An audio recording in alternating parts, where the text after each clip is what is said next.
Kalau harapan saya, impian saya ya balik lagi tadi, meaningful collaboration. Meaningful collaboration itu diantara semua multi stakeholder. Ini harus sejajar. Ya, ini harus punya peran yang sama besar, punya posisi yang setara.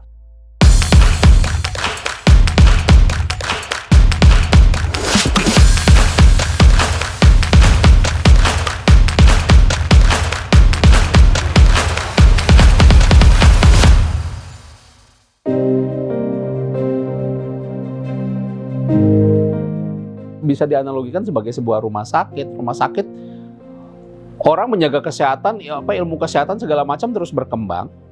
Tetapi kenapa rumah sakit dan dokter juga semakin banyak dan semakin ramai orang yang datang ke rumah sakit dokter itu? Karena apa? Ya, memang pasiennya jadi lebih banyak. Ya, ini juga yang terjadi di dunia digital. Kami juga merasa, ya ini yang terjadi. Kita melakukan hal yang memang kapasitasnya pun bahkan kecil, ternyata tantangan di luar lebih besar, ancaman-ancaman muncul lebih cepat, kasus-kasus muncul lebih banyak, sehingga ya kita garap itu. Makanya kembali lagi perlunya kolaborasi, karena kita nggak bisa jalan sendiri. Bagaimana kita bersama-sama menggandeng mitra-mitra ya untuk jalan bareng, supaya bisa menggapai, meraih, reach out lebih banyak lagi orang bisa terpapar oleh literasi digital ini.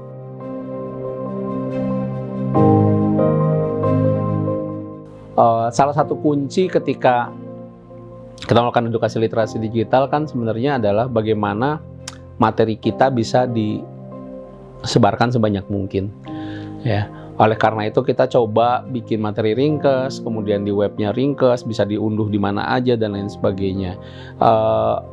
Kemudian yang selalu kita dorong memang orang ini menyebarkan. Kalau orang mau menyebarkan, logonya cuma satu, ICT Watch. Orang juga mungkin, lah ngapain gue nyebarin gitu loh produknya orang. Akhirnya kita mikir ya udah silahkan mau nambah logo, bahkan mau, kalau saya pribadi misalnya saya juga punya misalnya beberapa paparan terkait dengan literasi digital, nggak usah pakai kredit. Istilahnya kan halaman 2 tuh nama saya segala macam itu jelas hapus, ganti aja semuanya, logo diganti. Itu buat saya nggak apa-apa. Karena apa? Iya, tujuan balik lagi the greater goods-nya kan, tujuan the greater goals-nya kan, tujuan yang lebih besarnya kan memang semua orang terliterasi secara digital gitu. Itu yang saya pikir menjadi salah satu pemicu bagaimana konten-konten edukasi ini bisa menyebar. Tapi paling tidak kita bisa mendorong bahwa memang kerjasama kolaborasi ini selalu kita cantumkan di setiap aktivitas kita, supaya orang tahu bahwa memang ya namanya literasi digital ini emang harus dikerjakan secara gotong royong gitu, nggak bisa sendirian. Sejak 2019 ya memulai inisiasi bersama WhatsApp Indonesia untuk mendorong edukasi literasi digital. Kemudian pandemi datang, ya pandemi itu ada blessing in disguise-nya juga, ada membuat kita merangsang untuk berpikir kreatif juga. Kemudian di 2021 gitu ya, kita mikir ini nggak bisa kan, kita nggak mungkin jalan, tapi edukasi harus jalan di berbagai kota. Gimana nggak kalau kita berkolaborasi aja sama komunitas lokal, teman-teman anak-anak muda dari berbagai daerah ini, yang kita bikin semacam training of trainers-nya, pelatihannya, kemudian terserah mereka mau ngapain deh di daerahnya, kita support. Hasilnya saya pikir ya udah dikasih materi terkait dengan pelindungan data pribadi, ntar mereka bikin kelas pelindungan data pribadi, ketemu di sana pelindungan. Ternyata enggak. Apa yang mereka lakukan benar-benar buat kami gitu. Kalau buat kami di ICT Watch ini sesuatu yang out of the box banget. Teman-teman di Mesuji, Lampung bikin, "Mas boleh nggak kita bentuk edukasinya pertunjukan wayang?" Wah boleh nih, keren katanya. Coba skripnya kayak gimana? Tektokan skripnya. Udah selesai skripnya, oke bagus nih, udah skripnya gini tentang hoax ya segala macam. Besoknya saya dikontak lagi, "Mas ini teman anak-anak muda dari desa Mesuji lagi nyamak kulit sapi." Nyamak kulit sapi ini apaan? Ya itu Mas kan mau bikin wayang.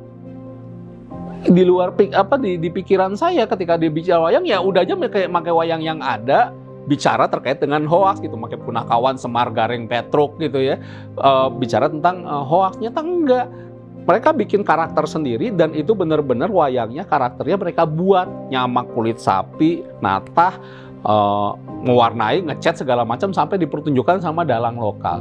Ini buat saya sesuatu yang nggak mungkin dilakukan oleh ICT Awards. Teman-teman di Lombok misalnya berangkat ke pulau-pulau terluar, pakai perahu, kemudian di sana ngajar tanpa ada peralatan listrik pun nggak ada.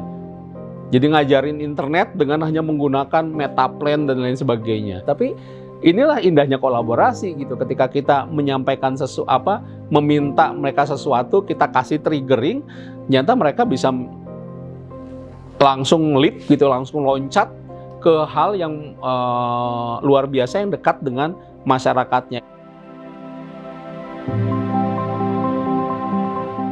Kami dari ICT Awards tahun 2024 ini menerima penghargaan kedua setelah sebelumnya tahun 2017 dari WSIS, which is World Summit on Information Society. Di tahun 2017 kita berhasil, Internet Sehat sendiri berhasil memenangkan winner penghargaan tertinggi untuk kategori ethical dimension. Jadi bagaimana kita mendorong ethical dimension di ruang hidup internet. Dan di 2024 ini kita kembali dengan program Jawara yang tadi saya ceritakan, merebut winner atau penghargaan tertinggi untuk kategori capacity building, pengembangan kapasitas.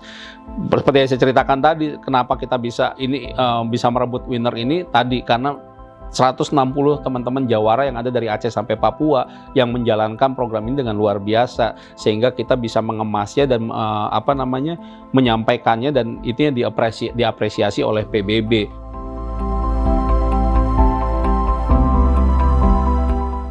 Kominfo kan ngeluarin ada literasi digital itu ada 4 pilar ya. Skill, cakap, kemudian yang kedua ada aman atau safety, yang ketiga ada budaya atau kultur, dan yang keempat etika atau ethics. Ini yang harus sebenarnya secara komprehensif, secara dalam satu kesatuan dikuasai oleh semua pengguna teknologi digital. Jadi kalau ngomong ke depannya pengennya seperti apa ya, semua pengguna internet begitu megang teknologi ini ya menguasai empat pilar literasi digital ini. Ya, tapi kan itu jauh banget. Jadi harapan kita mundur dikit ke belakang dari tujuan itu adalah sekolah punya sejak SD itu punya kurikulum yang memang memasukkan isu literasi digital di dalamnya. Ya, ditarik mundur lagi sedikit gitu ya, untuk mencapai itu ya balik lagi. Isu ini harus jadi mainstream, ya. Orang harus tahu, awareness-nya harus kepedulian banyak orang terkait dengan isu ini juga harus menjadi satu kepedulian. Misalnya sekarang yang mungkin terdengar mainstream, narkoba gitu ya, bagaimana pemberantasan narkoba dan lain sebagainya. Nah ini juga literasi digital juga ini harus bisa harus utamakan, di mainstreamkan sehingga orang lebih banyak aware terkait hal itu. Ngomongin bagaimana civil society ke depannya, kalau harapan saya, impian saya ya balik lagi tadi, meaningful collaboration. Meaningful collaboration itu diantara semua multi stakeholder. Multi stakeholder itu ada apa aja? Para pemangku kepentingan majemuk, ada pemerintah di sana, ada private, ada akademisi, ada komunitas teknis, termasuk jelas civil society dan media. Kalau saya merasa ya, terkadang ya civil society itu jadi di antara para pemangku kepentingan ini mungkin menjadi kelas 2-nya di bawah government, private gitu. Apalagi ketika kita berbicara regulasi, ini harus sejajar. Ya, ini harus punya peran yang sama besar, punya posisi yang setara.